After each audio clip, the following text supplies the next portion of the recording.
कहते हैं कृष्ण जी एक बार बिदर जी के यहां गए।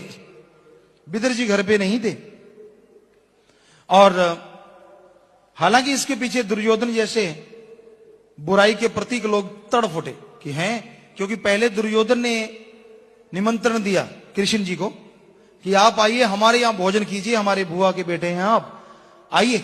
लेकिन वो तो सिर्फ बुआ का बेटा या चतुर या पता नहीं क्या क्या बोलता था, गलत बोलता था। लेकिन कृष्ण जी कहते ना भाई मैं तो बिदर जी के जाऊंगा। वो एक मंत्री थे, छोटे थे, वो तिल मिला गए सारे कि हमारा प्रस्ताव ठुकरा दिया। बिदर जी के यहां पे गए। कहते हैं उनके घरवाली जो थी बड़ी मस्त थी, उनके प्यार में उनकी मोहब्बत में। बिदर जी थे नहीं तो कृष्ण जी जाके बैठे और वो उनके घर से जो बीवी थी सामने बैठ गई।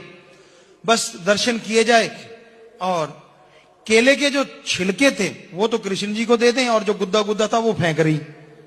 और कृष्ण जी वो केला खा रहे हैं और वाह छिलका छिलका खा रहे हैं। कह रहे हैं वाह भाई वाह, ऐसा स्वाद मैंने आज तक नहीं देखा, कमाल का स्वाद है, गजब का स्वाद है। अब वो मस्त तो वो और बढ़िया करे, छिलका इसमें थोड़ा बहुत भी गुद्दा बचे वो भी फेंक दे, बिल्कुल छिलका छिलका।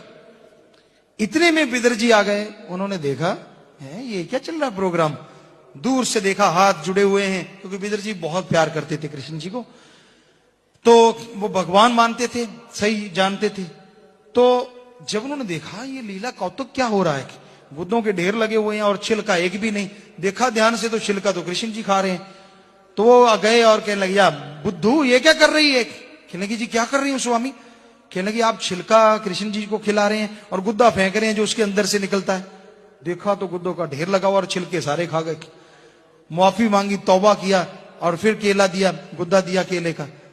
तो कृष्ण जी ने खाया और कहने लगे भाई वो वाला स्वाद तो नहीं है पर वैसे स्वाद है। तो उनके जाके साग खाया कि आपके यहां साग खाएंगे। पास बिठाया बिदर जी को, बेअंत प्यार दिया, बेअंत मोहब्बत थी। तो इसी तरह भीलने की बातें आपको सुनाई है।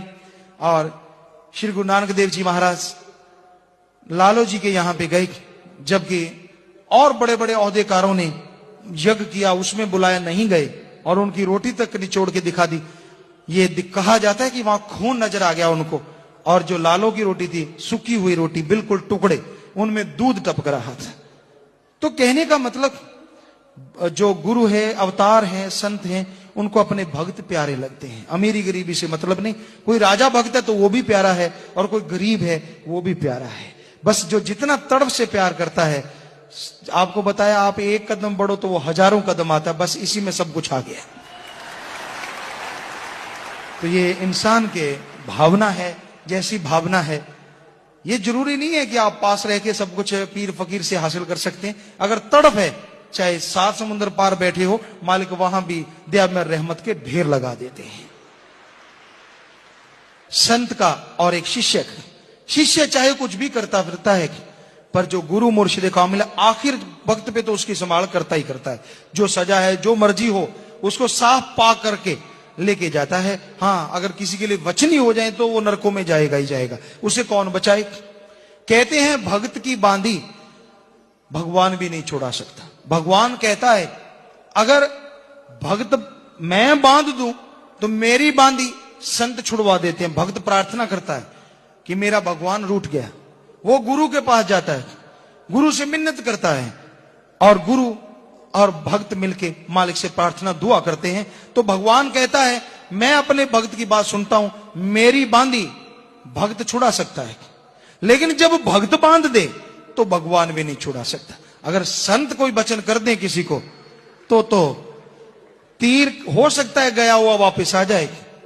जुबान से निकली बात भी, हालांकि वापस नहीं आता तीर भी और जुबान से निकली बात भी, पर हो सकता है वो भी वापस आ जाए। संत अपने वचन आप वापस कर लें तो कर लें, वरना जो वचन कह दिए वो वापस नहीं आते। ये हकीकत है। हाँ, वो अपनी इच्छा से वचन वापस कर लें, क्योंकि वो मालिक से जुड़े हैं, मालिक रहमत करता है, उनको ताकत देता है तो वापस हो जाते हैं, अन्यथा बड़ा ही मुश्किल है। सच्चे रहबर की कृपा है, आप जो अपने राह पे दृढ़ता से खड़े हैं और मालिक से दुआ है आप खड़े ही ना रहें, बल्कि इस राह पे भागते चले जाएं, ताकि मालिक और रहमो करम से आपको माला माल करते चले जाए। क्योंकि कदम बढ़ाना और भागना बड़ी बात है। सतगुरु मालिक के प्यार मोहब्बत की राह पे भागोगे तो मालिक की स्पीड आप कई गुना आपसे बढ़ जाएगी और आपके पास आ मिलेगा और खुशियों से ऐसा नवाजेगा, ऐसा नूर बख्शेगा, जरूर बख्शेगा, जिससे आपके अंदर बाहर के गम, चिंता, टेंशन, परेशानियां पल में दूर हो जाएंगी। तो कभी भी दिलगीर ना बनो, कभी दिल ना छोड़ो, कभी भी मन के कहने ना चलो और मनमते लोगों की ना सुनो, परवाह ना करो।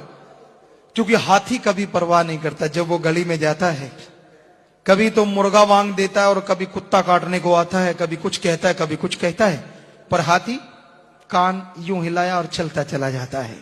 तो इसी तरह जो मालिक के प्यारे कहलाते हैं, कोई कुछ भी कहता फिर आपको कोई दोष नहीं लगेगा, बोलेगा उसी के ऊपर झड़ता जाएगा वो सारा पाप, उसी की झोली में पड़ता जाएगा वो सारा पाप, और आपकी झोली में आएगी मालिक की दया में रहमत, उससे माला माल होते जाएंगे। मत टेंशन किया करो कि मुझे कुछ सुनना पड़ता है। जो गलत बोलेगा वो उसी की झोली में पड़ेगा, आपके कानों से निकल के भी आपकी कानों की मैल भी उसके अंदर समा जाएगी। आप फिक्र क्यों करते हो? वो बख्शिश करने वाला है, जो मर्जी बख्श दे, वही करवाता है सब कुछ। सो ये टेंशनें छोड़ दीजिए, मत छोटे छोटे मुंह कीजिए, बल्कि रूहानियत से और नूर से महक जाओ। क्या लेना है किसी से? अब बस गैर तणक से प्यार मोहब्बत की राह पे चलते जाओ तो जरूर मालिक के दर्शन पाओगे, जरूर दया मेहर के काबिल बन जाओगे।